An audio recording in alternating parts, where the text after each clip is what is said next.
नमस्कार दोस्तों, आपका हमारे YouTube चैनल में स्वागत है। दोस्तों, अभी तक मैं फार्म में गुड़ाई कर रहा था।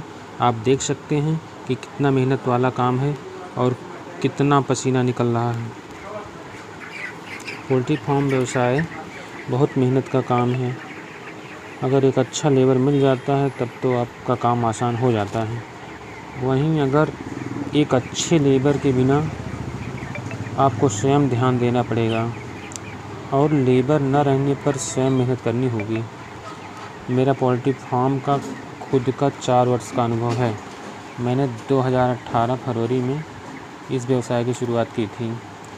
शुरुआत में लगभग 1 वर्ष तक मैं लेबर के भरोसे रहता था, जिससे मेरी लाट अच्छी नहीं जाती थी और बहुत कम पैसे कंपनी से मिलते थे, जिससे मैं लेबर की मज़दूरी और फार्म का खर्चा ही मुश्किल से निकाल पाता था और लेबर भी 1-2 लाट के बाद दूसरी खोजनी पड़ती थी, क्योंकि लेबर एक लाट में काम करने के बाद उनका यही रहता था कि अब हमारी तनख्वाह बढ़ाओ।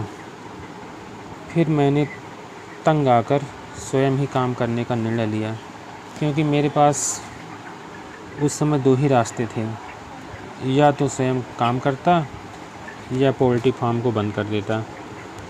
अगर फार्म बंद कर दिया होता तो आज मैं फार्म से कमाई न कर पाता और मैं भी असफल फार्मर की लाइन में खड़ा होता। उस समय मेरे साथ खुलने वाले मेरे आसपास के 5 से अधिक फार्म अब तक बंद हो चुके हैं। कुछ लोग किसी दूसरे को देखकर काम शुरू करते हैं। सही जानकारी न होने के कारण नुकसान होने लगता है और लगातार 2-3 लाट ख़राब होने पर फार्म बंद कर देते हैं।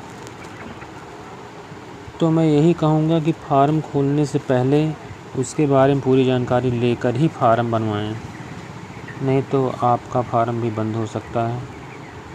पोल्ट्री फार्म व्यवसाय में बहुत ही धैर्य से काम करना पड़ता है।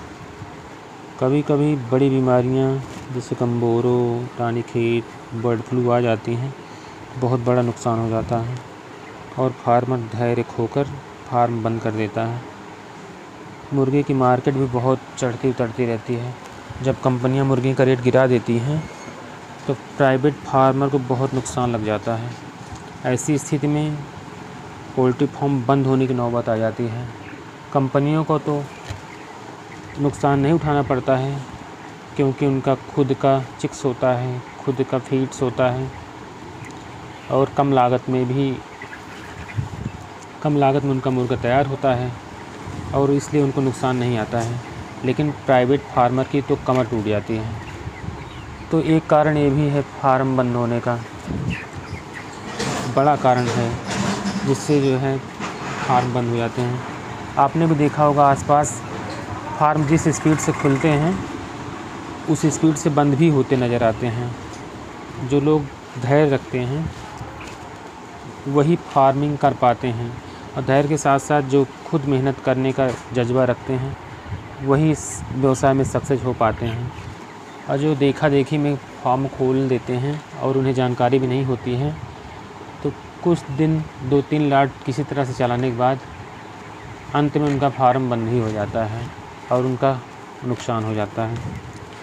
इसलिए मैं तो कहूँगा कि पूरी तरह से और अच्छी तरह से जानकारी करने के बाद ही इस व्यवसाय में कदम रखें, ताकि आपको नुकसान ना उठाना पड़े।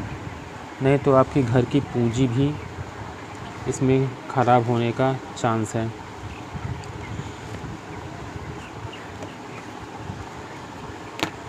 तो इसी के साथ अगर आपको मेरी ये वीडियो पसंद आई हो तो मेरी वीडियो को लाइक कर दीजिए और ऐसी ही सटीक जानकारी पाने के लिए हमारे चैनल को सब्सक्राइब कर लीजिए। मैं आपको आगे भी पोल्ट्री से संबंधित ईमानदारी से आपको सही जानकारी देता रहूँगा। हमारा वीडियो देखने के लिए धन्यवाद।